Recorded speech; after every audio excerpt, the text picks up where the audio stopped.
Affirmations are a powerful type of reflection that we can use in motivational interviewing.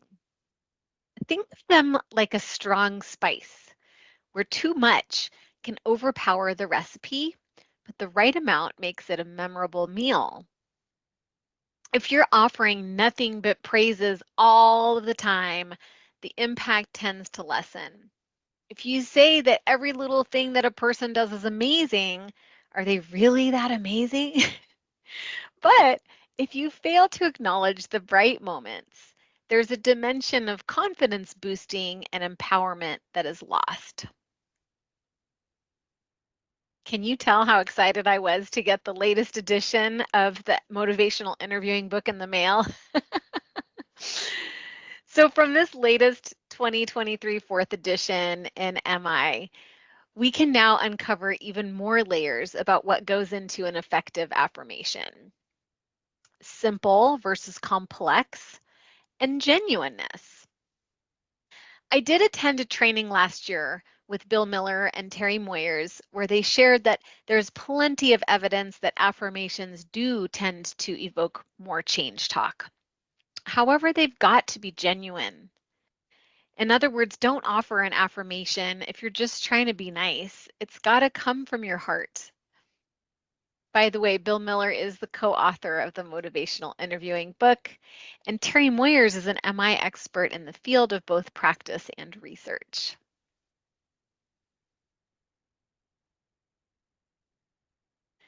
So this is a bit tricky because being a naturally effervescent type of optimist, I genuinely do tend to find beauty and awesomeness in the mundane. So in addition to being genuine, I want to add that we also need to be highly attuned to how our affirmations are landing. To link it back to the spices metaphor, you need to match your cooking to the palate of the person you're cooking for. Do they tend to like it more bland or super hot? I'm going to say that most people respond really well to affirmations. They love to bask in them. It generally feels wonderful to be seen, recognized, and praised. However, for some, it can actually feel uncomfortable. And an effusion of affirmations for someone who's actually quite disappointed with themselves will come across as a lack of empathy, which is the last thing we want in motivational interviewing. So to recap, an affirmation must be genuine and it's a two-way street. We want to pay attention to how that affirmation is being received. If it's not being received so well, we want to back off a little bit. Praising is not affirming or cheerleading. I love cheerleaders, but it's different from an affirmation. So first, let's just review the difference between praising and affirming.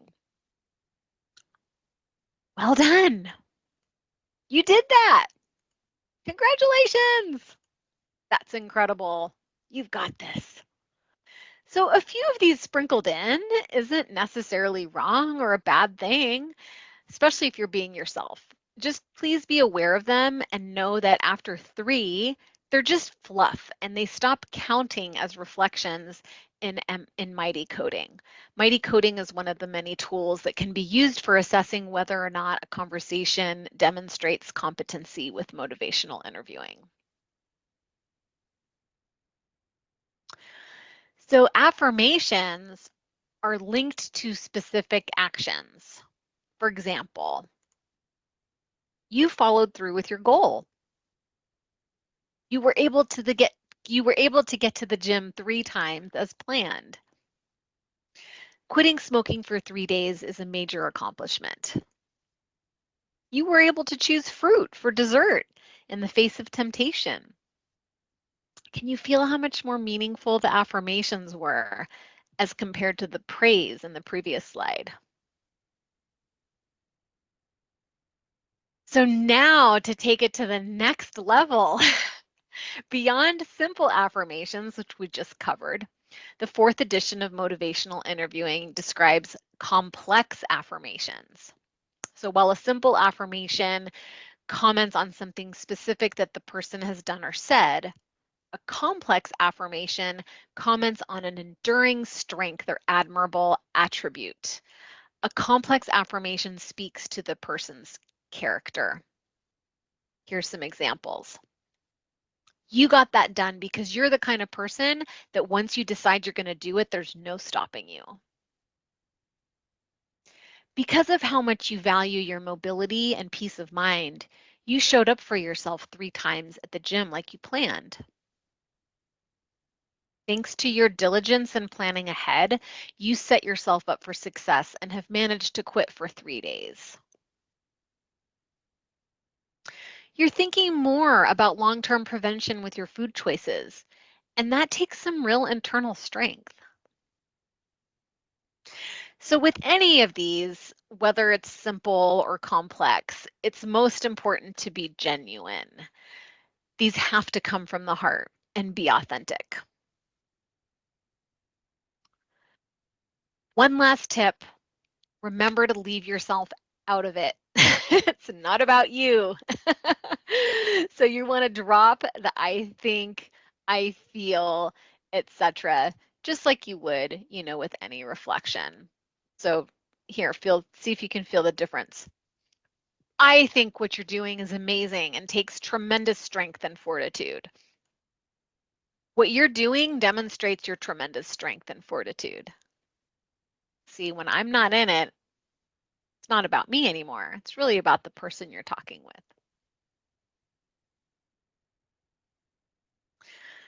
So if you find yourself in a spot where affirmations don't come easily, maybe you're just the kind of person that sees this glass as half empty as opposed to half full. um, there are some things, that you could look into to sort of support yourself in terms of better being able to come up with affirmations. So we could work on changing your gaze from what's wrong to what's right. It's easier said than done, but practicing gratitude and practicing self-compassion are both things that can really help with this. So it might be that your previous professional training is getting in the way. Many of us have been trained to look for the problem so that we can offer support and solutions. So we're going to try putting our coaching hat on and start looking for people's strengths rather than weaknesses. You may just need some self-care. So again, that gratitude and self-compassion can really help to fill our own cup. In summary, affirmations are a beautiful way to be genuine in a coaching conversation. They can generate more change talk, and they can also be used to diminish defensiveness. Remember that positive regard leads to better outcomes.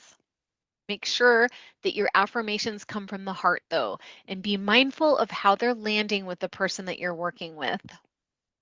This week's challenge, so should you choose to accept it, is to either include more affirmations if it's not something that you typically do, or to fine tune your affirmations. See if you can get some more complex rather than simple ones.